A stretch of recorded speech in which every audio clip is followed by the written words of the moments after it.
we are now getting into subsetting data again, but a different kind of data. So as we had discussed in the beginning that we have added date as a text string, a character string. So what we are going to do is we are now going to convert that into a date format so that we can actually query it and do some subsetting.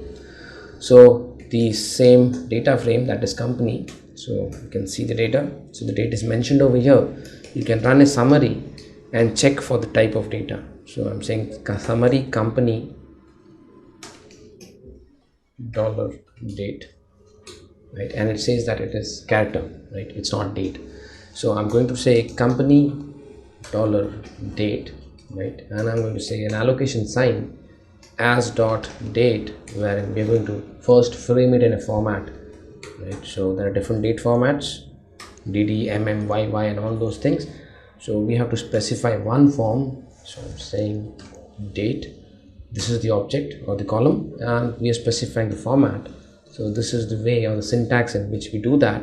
So %m slash %d slash %y, right. You can have your own choice. I'm going to use it in this way, okay. And then you're saying start.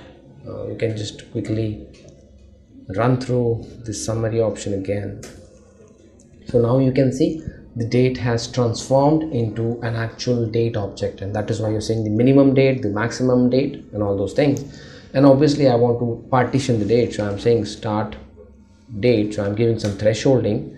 So I'm saying start date is as dot date, right, and I'm saying over here that it has to be 2009-01-01, just specifying 1. And I can also do the same with the end date also. So I'm going to do 10, and I'm specifying over here as 31. So these are two thresholds which I'm specifying, although it's not necessary that you allocate it to a text and then do it.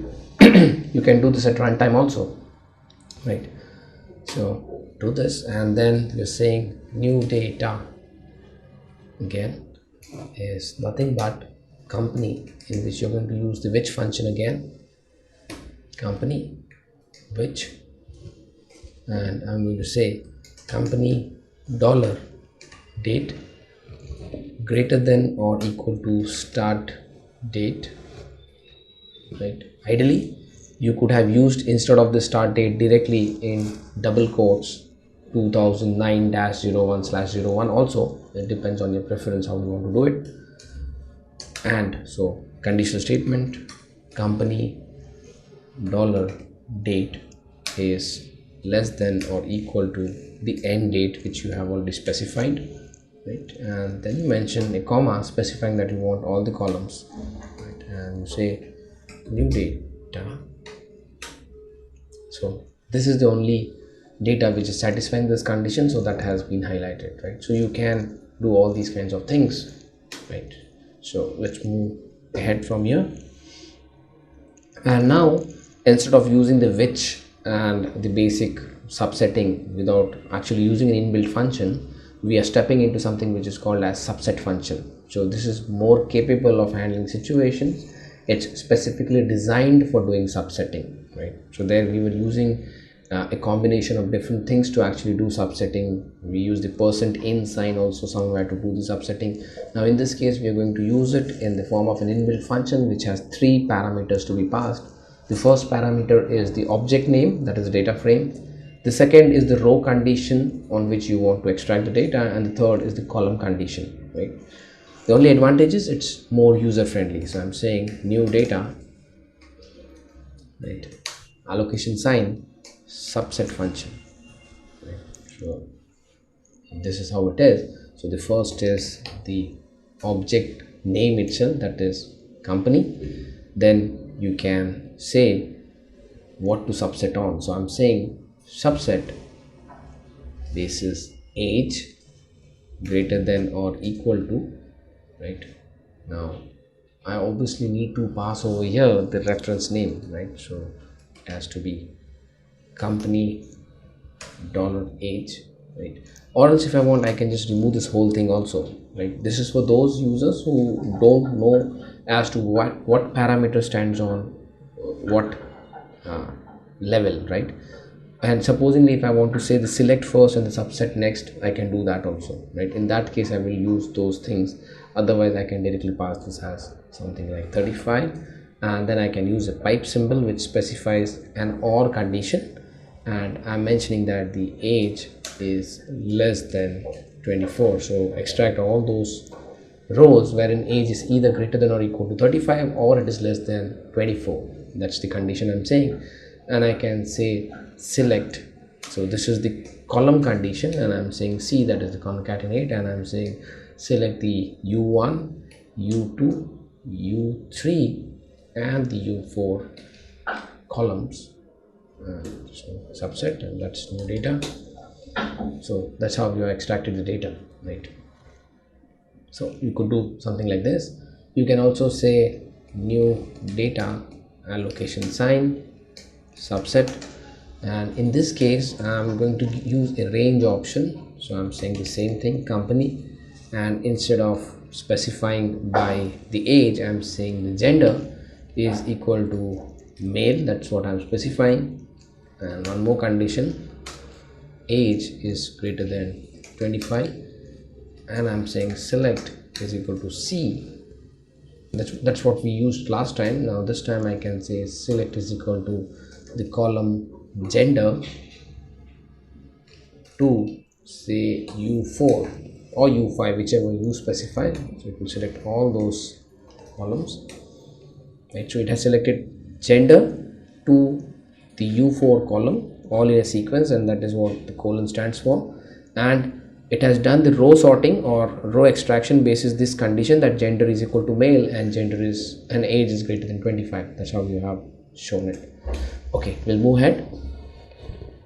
Now next step is about random samples. So how would you sample data? Now this essentially won't make sense now, but when you're doing modeling, when you're doing say for example decision trees, and when you're doing linear regression and logistic regression, predictive modeling, you typically need something like a test case and a training data set. So you might find this function very handy at that point in time.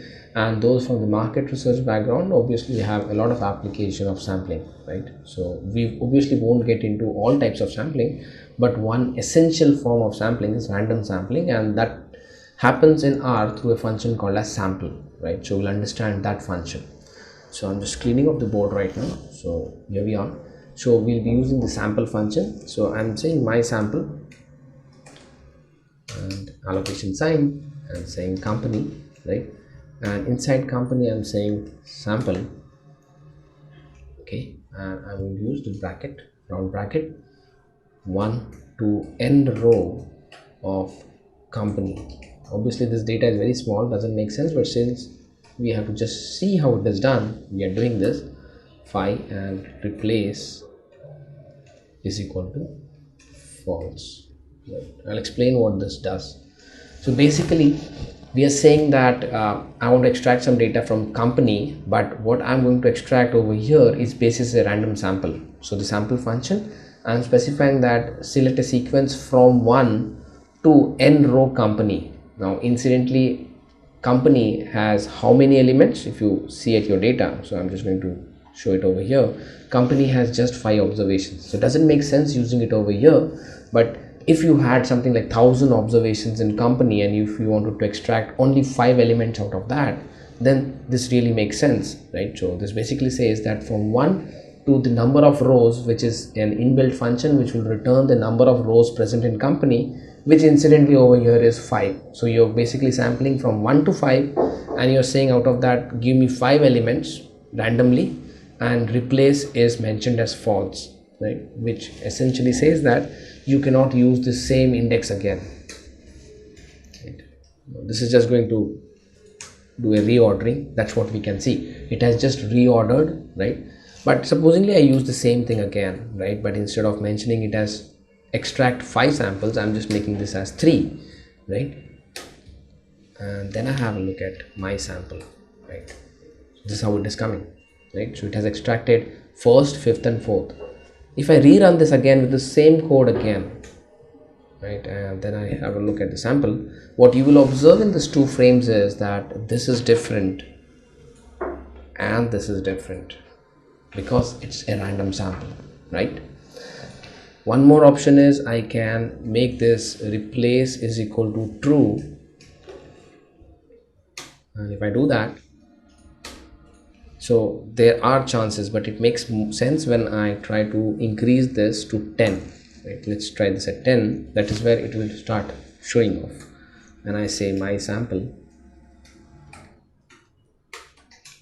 right? So you will observe that some of the observations are repeated again. So basically telling R that you're giving it flexibility to replace an observation. So there are some concepts like out of box sampling and all those things, out of bag sampling, wherein you might use this replace is equal to true sometimes when the data is small, when you don't have any specification about the population data and you want to find sometimes some things about the population, you take it as a proxy. So you might say replace is equal to true in that case. Okay, let's move ahead. So now we come to something called as renaming and recoding of the variable. So just changing the name. So if you have an existing column or a variable name, how do you rename it or recode it? That's what we are going to see next. So basically you're going to use some of these operators. So like the less than equal to, greater than equal to sign, the double equal to, not equal to, all of these are condition statements, so you could use them. Now we actually start off with recoding of variables. So I'm saying company dollar age, so and you're using a box bracket, and I'm saying company dollar age, right, equal to 99. We mentioned that 99 is a very big age to see nowadays, so maybe possibly this has come by error, right? So we are going to assign that as an NA not applicable value so that we can work on it later, right? So we are basically saying that this is wrong data, it's not applicable, and we are going to change that, right? So I'm manually allocating that right now. Have a look at the data again.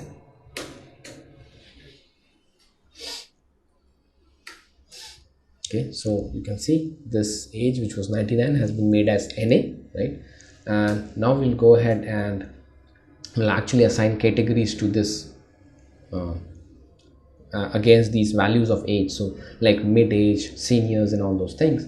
So we can do that in a couple of ways. So one good way to do that is by saying company, and I'm going to say age category, right? So age cat, that's what I'm saying. And in the box bracket I'm saying company dollar age if it's greater than 75, box bracket complete, and then I'm using allocation sign and I'm saying just mark it as elder, right? This is one form of doing it, right? So we are doing it in steps, right? And then I'm just going to repeat the same code, and I'm going to say if it is greater than or equal to 55, this condition is already seen previously, and one more condition that company dollar age is say less than or equal to say 75, then I'm saying this person should be marked as middle aged.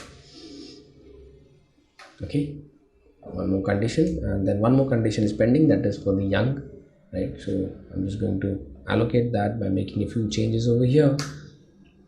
So if it is less than 55, I'm saying this person is a young guy, right? And now you can have a look at the data, right?